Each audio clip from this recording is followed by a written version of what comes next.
Good day, everyone. It's Krista here, coming with a little bit of a different message today, but I'm feeling on my spirit from the Lord to share this.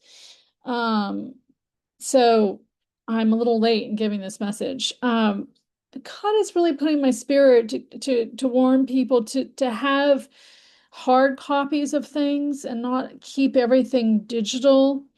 There may be and will be at some point in time when we won't have power, like energy, electricity, whether it's briefly or over, a few days. Um, and the Lord is saying, we need books, we need, phone numbers written down, game plans, and have, children, if you have children, have them memorize phone numbers or have them know how to get, have equip people with maps, equip people with ways to get home, just have a game plan or strategy if you're relying heavily on devices to navigate your way.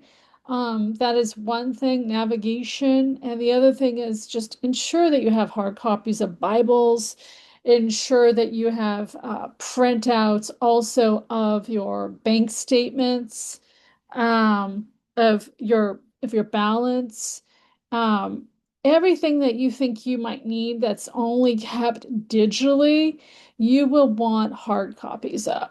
If you want information on recipes, on how to can food, very kind of DIY maker stuff, strongly encourage everyone to get books, to get hard copies of things, because there will come a time when we will need these things.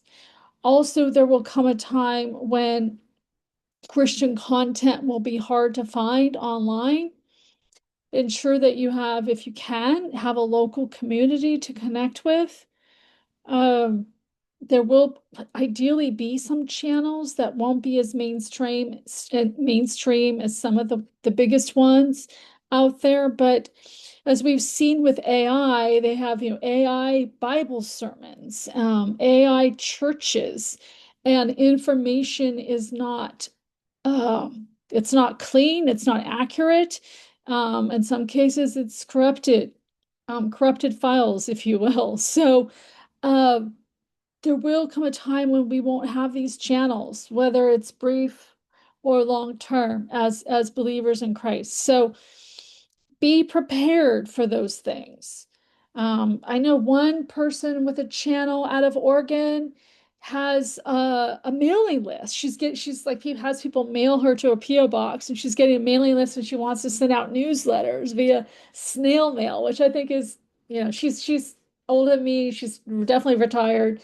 I think it's great. I think it's great. People are going, she wants to go back old school, or someone wants to get an email list, and maybe that will be effective.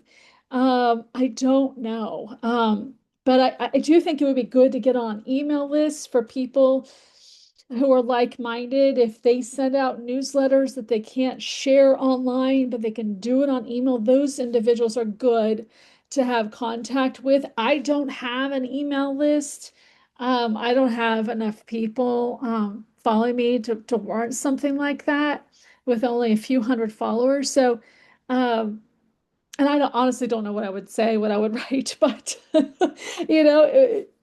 but I think those are just some ideas of ways that we can stay in community, whether it's locally or with people who have email lists and send out newsletters, have hard copy of Bibles, um, and other important books and records, and have a game plan. Again, have a game plan with your family. Some scientists have talked about the possibility of a Carrington event. I think the last one was in the 1800s. It was, it's catastrophic to the power grid, to electricity, if that should happen. And we've had a lot of major solar flares. So just saying, whether these things could be man-made or, God, occurrences, it could happen. So that's my brief warning. And if you have any other advice of what you would do in this case, I would love to hear from you in the comment section. And if this is useful, please give it a thumbs up so more people can so this will show up in the algorithm. All right. Thank you for listening. God bless.